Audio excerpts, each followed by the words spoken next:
especial Abbott. Antes de comenzar a entender a los fármacos antiarrítmicos, debemos saber que hay una serie de canales dentro del corazón, canales iónicos que son codificados por distintos genes que van a favorecer ya sea la entrada o salida de distintas moléculas en los determinados tiempos del ciclo cardíaco. Y van a generar una despolarización y una repolarización. Aquí tenemos una gráfica muy bonita de Lisa Miller, donde vemos que todo lo que está en la parte de abajo es entrada, ¿sí? Despolarización, todo lo que está en la parte de arriba de las líneas es repolarización salida, ¿no? Entonces, es importante comprender esto, ¿no? Que hay proteínas codificadas por distintos genes. Hay una clasificación de antiarrítmicos clásica, pero el 2018 sale esta otra en Circulation. La clasificación moderna de antiarrítmicos no difiere mucho de la clásica de Vaughan y Williams, pero agrega distintos tipos de fármacos. Por ejemplo, pone a la atropina, pone a la adenosina, pone a la digoxina, las va tratando de encasillar y hay como hasta 8 clasificaciones.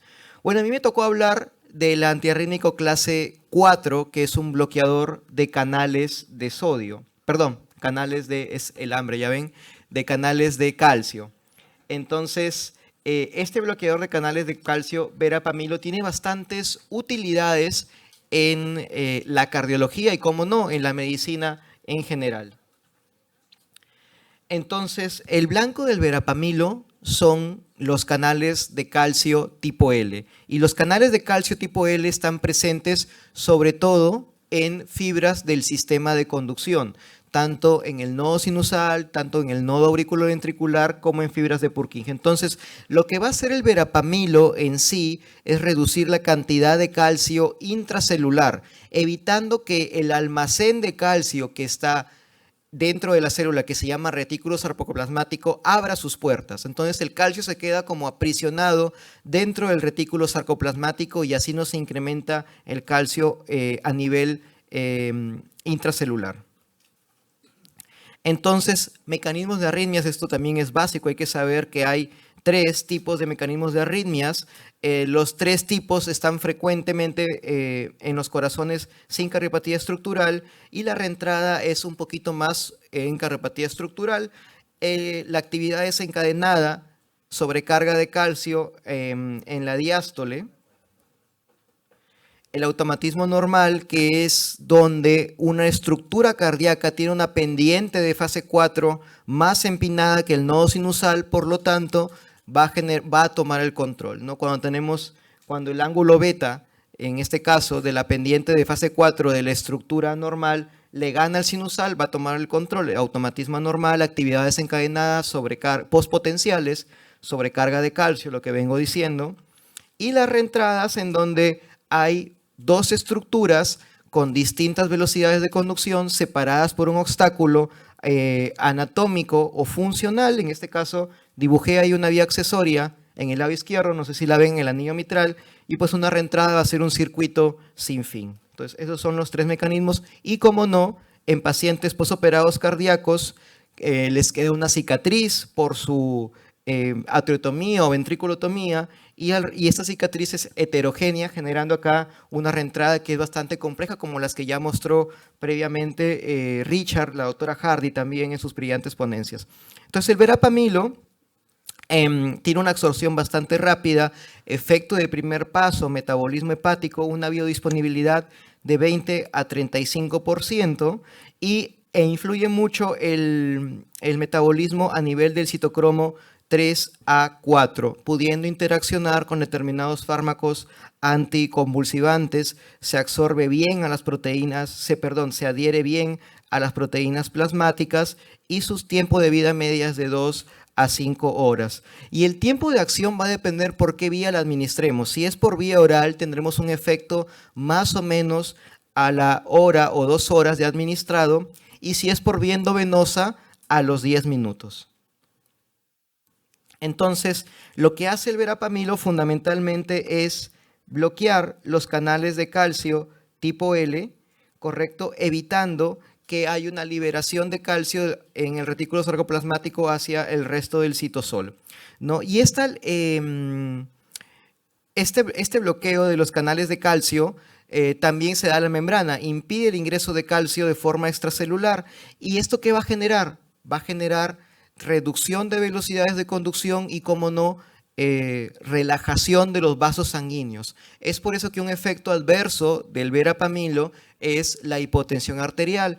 Por lo tanto, no podemos usarlo en niños muy pequeños por debajo de 15 kilogramos. Entonces, estos son más o menos los dos mecanismos: la interferencia de la salida de calcio del retículo sarcoplasmático y el impedimento del ingreso de calcio a través de la membrana celular. Usado para distintos tipos de enfermedades. Hay muchos reportes ya antiguos del uso de verapamilo, tanto de liberación prolongada como de liberación normal, en donde sirven para reducir cifras de hipertensión arterial, como lo verán en este estudio. Dieron placebo, verapamilo de acción rápida, verapamilo de liberación prolongada. Ambos sirven para reducir la presión arterial en comparación del placebo. Sin embargo, generan efectos adversos, como no, hay que decirlo. Por ejemplo, uno es la constipación, relativamente frecuente en estos pacientes. Hoy por hoy las guías de manejo de hipertensión arterial, sobre todo la publicada en este año, no lo ponen como una droga de primera línea, lo ponen como una droga de segunda línea para el control de la presión arterial. Ya sabemos que las drogas de primera línea son otro tipo de fármacos, ¿no? Como los calcio antagonistas no dieropirídicos o antagonistas del sistema renina-angiotensina-aldosterona, pero verapamilo debemos tenerlo de backup por si no hay un control apropiado. Como no, en el manejo agudo de taquicardias paroxísticas supraventriculares, si las maniobras vagales fallan, si la adenosina falla, en nuestro medio que nos queda, usar verapamilo. Creo que no hay otro fármaco que podamos usar ya como tercer escalón para el control de las taquicardias QRS estrecho, las TPCBs, ¿no? Esto está establecido en la guía europea. Y también en las en las anchas ya no entra a tallar, salvo sea una fascicular de la que vengo hablando previamente, ¿no? En las anchas, nuevamente vigilar, esto es aparte, si es que hay estabilidad hemodinámica, no, si es que el paciente está estable, pero hay maniobras vagales, no es descabellado, si el paciente está estable. Ahora también se ha comparado el uso de verapamilo con adenosina cara a cara en pacientes con TPCBs, y lo que se ha demostrado es que ambos fármacos son útiles para el control de las TPCBs, pero administrar una dosis adicional de verapamilo a la administración de adenosina evita que el paciente esté regresando a mi emergencia nuevamente por un episodio de TPCB que se desencadena una hora después de que ya lo pasamos a sinusal. Entonces, la adición del verapamilo al uso de adenosina pudiera ser también interesante para evitar, pues, que el paciente tenga una recurrencia precoz. En otras palabras, llega el paciente con TPCB a nuestra emergencia, se maneja con adenosina, pero darle el plus de verapamilo evitaría que el paciente regrese.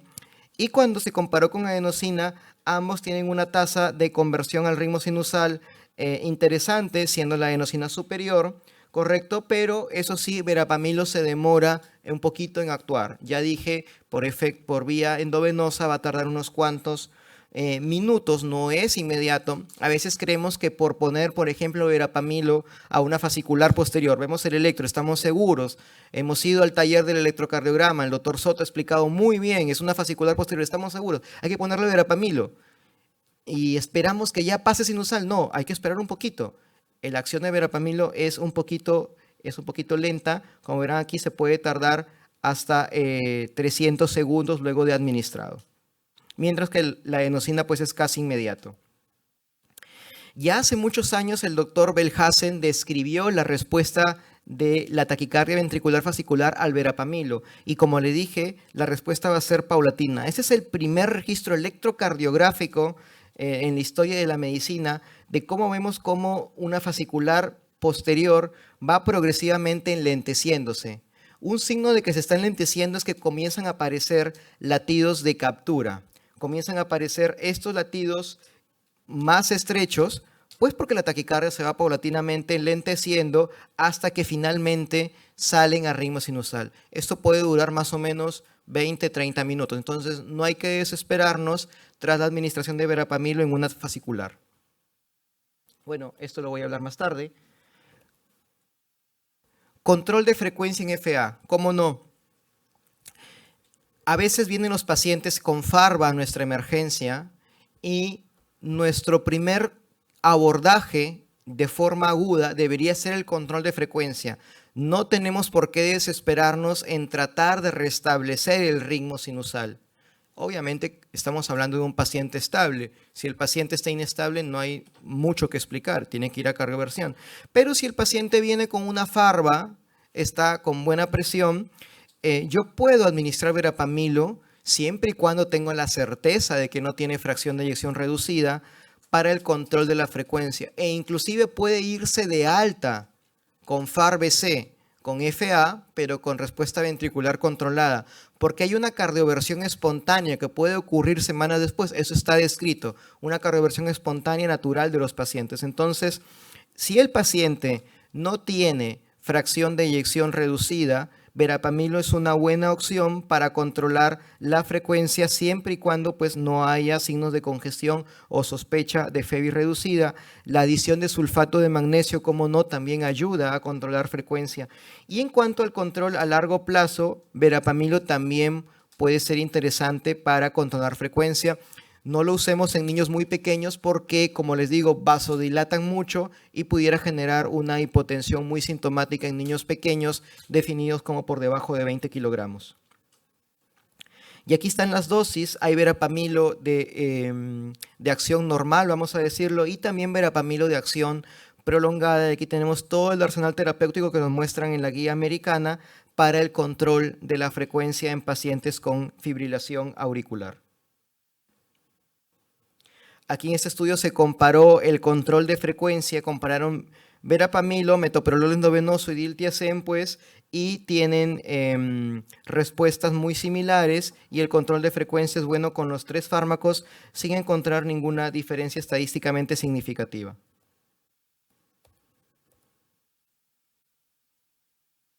Aquí vemos cómo en este estudio el endpoint fue tratar de bajar la frecuencia cardíaca en pacientes con FA a menos de 100 latidos por minuto y pues lo que se encontró que hay una respuesta poquito mejor que el verapamilo, pero con diferencia estadística en comparación con el diltiazem y el metoprolol. Y los tiempos de acción fueron un poquito más rápidos, ¿no? Con el verapamilo. En otro escenario en la cardiología donde podemos usar verapamilo es en pacientes con miocardiopatía hipertrófica y eso está avalado por las guías, pero también una droga de segunda línea. Las primeras drogas que debemos usar en pacientes con miocardiopatía hipertrófica, obstrucción del tracto de salida, sintomáticos son los beta bloqueadores. Pero si a pesar del uso de estos fármacos, de estos beta bloqueadores, el paciente persiste sintomático, pues podemos darle verapamil con la precaución del control de la presión respectiva.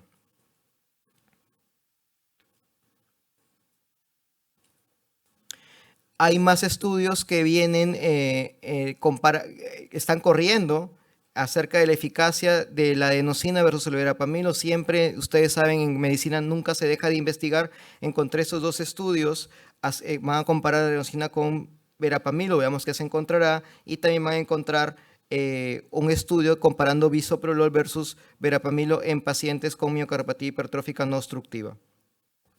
A manera de conclusiones, ya para darle paso al doctor Soto, el verapamilo es un fármaco antiarrítmico tipo 4, antagonista de los canales de calcio. Tiene muchos espectros de uso en la cardiología, en el manejo agudo de las TPCBs, en el control de la hipertensión arterial como fármaco de segunda línea, en el alivio de síntomas en pacientes con miocardiopatía hipertrófica también como segunda línea y, como no, manejo de primera línea en taquicardias ventriculares fasciculares. Pacientes también que tienen FA ya permanente, en donde uno quiere controlar frecuencia, el verapamilo juega un papel muy importante, sobre todo en nuestro medio, tanto en el control agudo como el control crónico. Y bueno, esto ya lo habíamos mencionado previamente.